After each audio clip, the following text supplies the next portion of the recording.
Direito Pop! Gente, estamos começando hoje um quadro novo, Direito Pop Convida. E quem está estreando? A maravilhosa Patrícia Esteves. Professora de Direito Civil, advogada, especialista também na área de Direito Civil. E hoje a gente vai falar sobre um tema bem legal. Diz aí, Paty. Então, meninas, primeiro gostaria de agradecer pelo convite. Sou fã do programa, sou fã de vocês há muito tempo. Para! Bom, e vamos conversar sobre uma coisa que as pessoas não gostam de conversar muito. Me diz aí, vocês têm medo de morrer? Ui! Ah, eu tenho, mas eu tenho mais medo de ficar sofrendo. Também. Então, Mais sofrimento. quem assiste Grey's Anatomy vai entender o que a gente vai falar daqui a pouco. Ui! Sei lá. Mas só depois da vinheta! Roda a vinheta.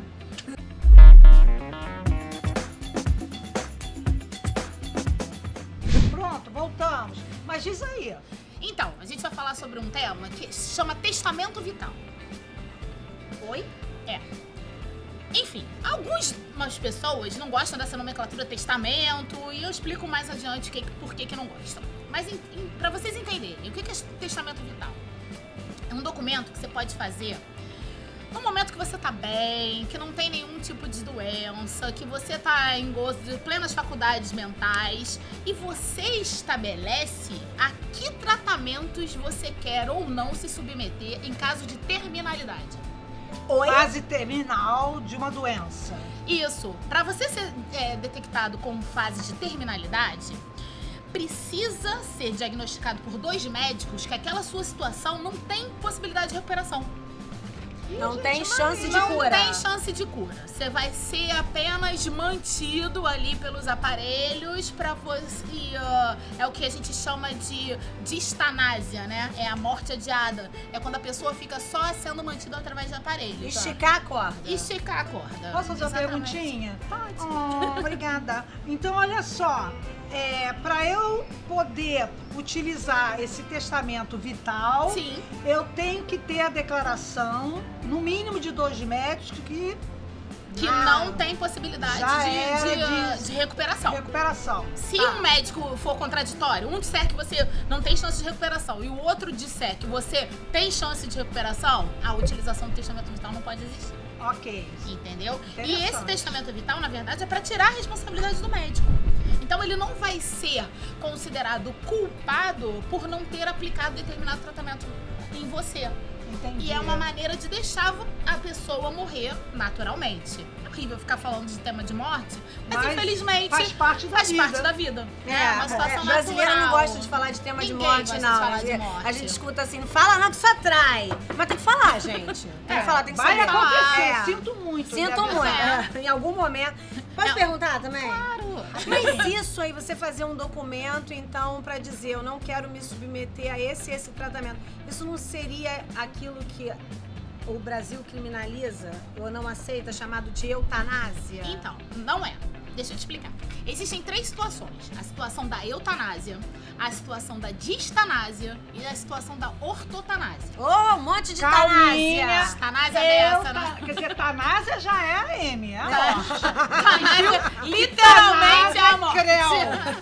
Tu já tá lá no bico do corvo, vamos dizer. já né? dançou Já na tá, tanásia. já tava bem ruim pra você. Então vamos lá. Eutanásia. Eutanásia é crime, é o crime de homicídio que é praticado por alguém que deseja abreviar a morte de uma pessoa que está numa situação de terminalidade. Tá. E isso não é permitido no Brasil. Vai lá, desliga os aparelhos. Vai lá, desliga os aparelhos, ou dá um remedinho pra abreviar a morte, né? Faz uma maneira de acelerar a morte do tá. outro.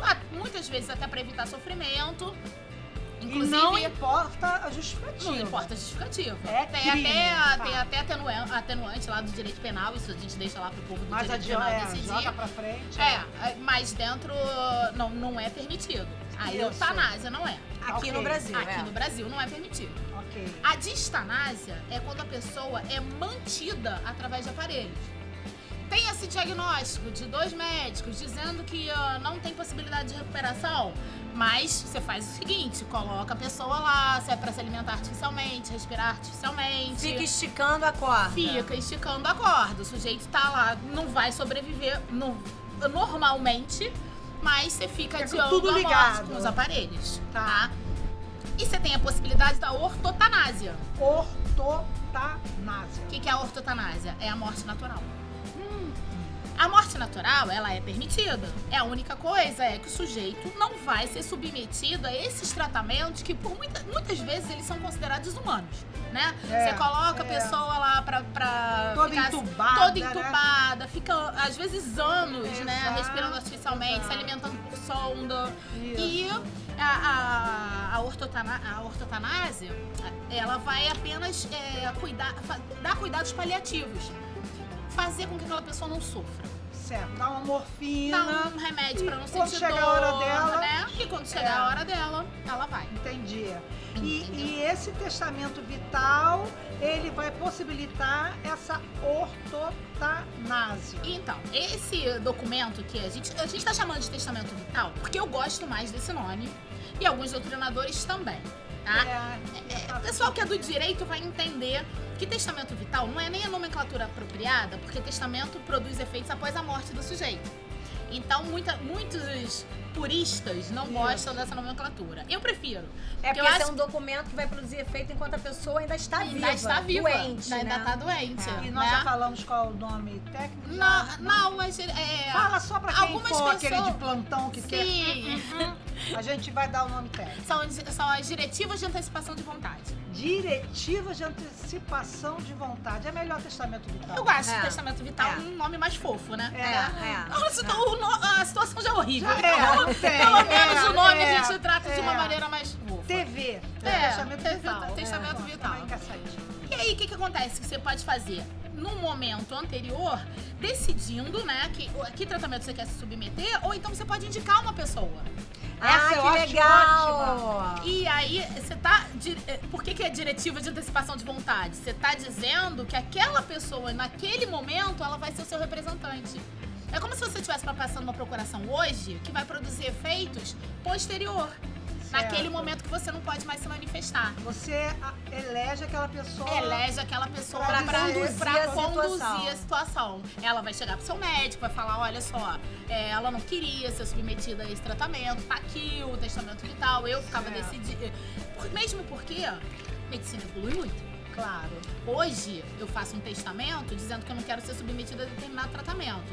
Daqui a 20 anos, quando eu tiver numa situação... 20 anos não, né? Um pouco mais, por favor, Sei que eu ainda lá. tava... 20 anos eu ainda vou estar muito jovem. Daqui a 50 anos, quando eu tiver numa situação de terminalidade, pode ser que esse testamento, esse tratamento já tenha sido obsoleto e tenha um novo. Que eu vai não- manter você em que sofrimento, eu não a coloquei família. Que ainda uma não previsão tinha. expressa, ainda não existia aquele tratamento. Então, Certo. em algumas situações você pode eleger alguém. Eu acho esse mais interessante. Tanto que o meu testamento vital, eu Ela fiz isso. fez! Ela fez, que a primeira legal! pessoa que eu conheço. Eu fiz Tem. isso, gente. Eu penso que eu vou morrer um dia. Um dia, não agora, tá? Pode botar 2 pessoas, que se uma falecer, Pode assim, também. pode Você fazer pode fazer uma lista lá de É. preferência, né? Tá. Coloquei uma pessoa que é próxima, mas que não é uma pessoa que vai estar envolvida tão emocionalmente como seria meu marido ou minha filha, né? Naquela Isso. situação. E coloquei minha prima, que aí ela tem uma ligação comigo, mas eu acho que ela não vai estar tão envolvida emocionalmente com aquela situação. Ó a responsa, hein, prima? Gente, agora é importante saber o seguinte: o médico é obrigado a observar esse testamento vital? Como a gente não tem uma lei específica tratando do testamento vital, não é. Existe apenas uma portaria do CRM dizendo o seguinte: se existir o testamento vital e o médico obedecer, ele não tem nenhuma responsabilidade civil pela perda daquele E nem paciente. perante a instituição. Nem perante a o instituição. CRM, Ele não vai ter que pagar nenhum tipo de indenização, ele não vai ser considerado como se tivesse praticado omissão de socorro. Ele fez a prestação do serviço. Ah, mas quando você da maneira contrata o adequada. médico, você já sabe mais ou menos na conduta dele se ele aceita ou se não aceita. Se não pergunta logo Pergunta. direto. Sim, Ó, mas tem- às vezes você não tem essa situação situação, né? Você entra no hospital na emergência, você é tratado por um médico que você não conhece. Né? Não é aquele teu médico de família que já sabe. Infelizmente, a gente tem que pensar Olha em o tudo. tempo! Ih, eu falo pra caramba. Se deixar, fica a Olha tarde o inteira. tempo! Gente, Tá bom, olha lá, ó. chegou. Então tá legal, Adoramos. gente. Eu também. Tchau. Adoramos, tchau. Esse tema é Me muito convida legal. de novo que eu volto. Ela vem. Segue a Patrícia no Insta. Se inscrevam no Direito Pop. Comentem. Sigam a Patrícia Esteva no Instagram dela. Esteves. No canal, no Instagram dela, tá?